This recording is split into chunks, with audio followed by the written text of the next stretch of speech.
আসসালামু আলাইকুম এভরিওয়ান, আশা করছি সকলে ভালো আছেন। আমাদের আজকের রেসিপি পাকিস্তানের জনপ্রিয় পেশোয়ারি নামকিন গোস অথবা বিফ পেশোয়ারি।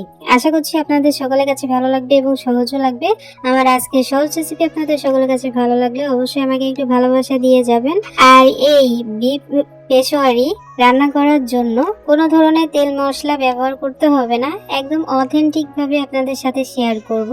তো আশা করছি আপনাদের সকলের কাছে ভালো লাগবে। ভালো লাগলে অবশ্যই লাইক কমেন্ট শেয়ার করে দেওয়ার চেষ্টা করবেন। তো কথা না বাড়িয়ে চলে যাচ্ছি আমাদের মূল রেসিপিতে। তো পাকিস্তানের জনপ্রিয় খাবার বিফ পেশোয়ারি রান্না করার জন্য আমি প্রথমে এখানে প্রায় 1 কেজি মতো গরুর মাংস নিয়ে নিয়েছি। আর আমি খুব ভালো করে ধুয়ে পরিষ্কার করে নিয়েছি। আর সাথে অবশ্যই একটু নলি নেওয়ার চেষ্টা করবেন। আমি একটু 2-3টা নিয়ে নিয়েছি। এরকম যে হাড্ডিতে ক্যালসিয়াম থাকে এইগুলো আর কি নিয়ে নিতে হবে, ঠিক আছে।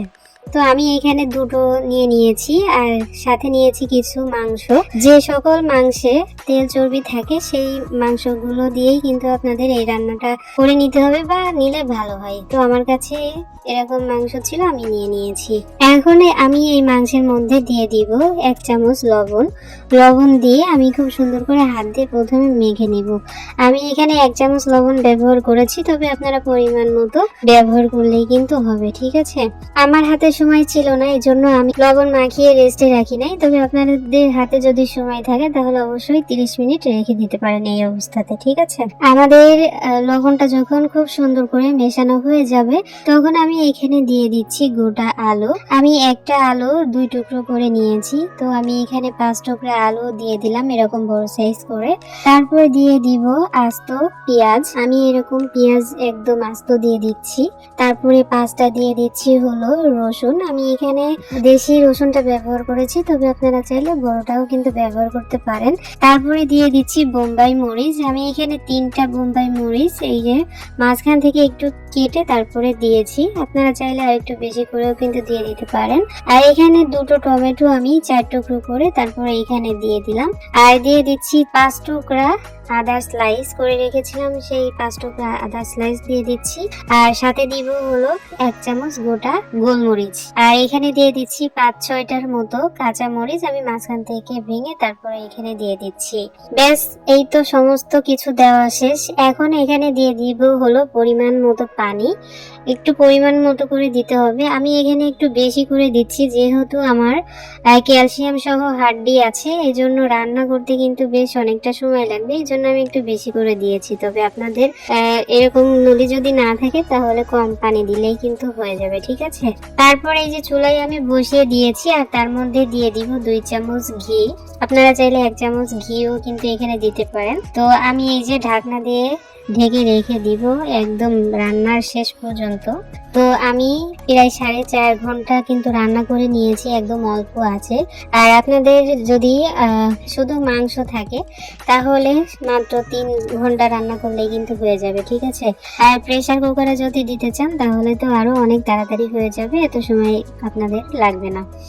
তো দেখতে পাচ্ছেন আমাদের এই যে পেশোয়ারি বিফ কিন্তু অলরেডি ডান, এরকম হয়েছে।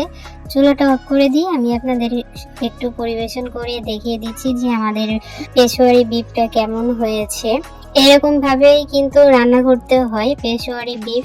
আর এই যে তেল মশলা ছাড়া একদম অথেন্টিক ভাবে কিন্তু আপনাদের সাথে শেয়ার করলাম আমি। আশা করছি আপনারা বাড়িতে অবশ্যই ট্রাই করবেন। আমার আজকের রেসিপি কে কোথা থেকে দেখছেন অবশ্যই আমাকে একটু লাইক কমেন্ট করে জানিয়ে যাবেন। ভিডিও ভালো লাগলে অবশ্যই বন্ধুদের মাঝে শেয়ার করে দিবেন। তো দেখতে পাচ্ছেন আর রান্না করার সময় এত সুন্দর একটা ফ্লেভার বের হচ্ছিল, পুরো ঘর কিন্তু একেবারে ফ্লেভার হয়ে গেছে যে পেশোয়ারি বিফ রান্না করেছি আমি। মরিচের যে একটা ঘ্রাণ সেটা আর কি বের হয়েছিল, খুব সুন্দর একটা ঘ্রাণ কিন্তু বের হয়েছিল। তো আপনারা অবশ্যই বাড়িতে ট্রাই করবেন। আর ঝোলটাও দেখতে পাচ্ছেন কতটা সুন্দর হয়েছে, একদম দারুণ একটা কালার এসেছে। তেল মশলা ছাড়া যে বিফ রান্না করা যায় সেটা সত্যি একটা অবিশ্বাস্য ব্যাপার।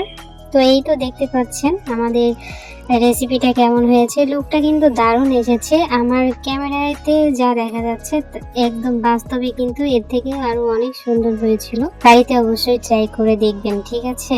তো দেখতে পাচ্ছেন আমি কিন্তু তেল না দিয়েও কতটা তেল বের হয়েছে, শুধুমাত্র এই যে ক্যালসিয়াম সহ যে আমি মাংস দিয়েছিলাম সেটার জন্য। তো অবশ্যই ক্যালসিয়াম সহ হাড় দেওয়ার চেষ্টা করবেন, ঠিক আছে। তো এই যে দেখতে পাচ্ছেন একদম আমার মাংসগুলো কিন্তু একদম সফট হয়ে গেছে। আমি আপনাদেরকে একটু ভেঙেও শেয়ার করে দেখেছি, একদম ভিতরে জুসিনেস ভাবটা কিন্তু আছে, আর আলুগুলো কিন্তু খুব সুন্দরভাবে সিদ্ধ হয়ে গেছে।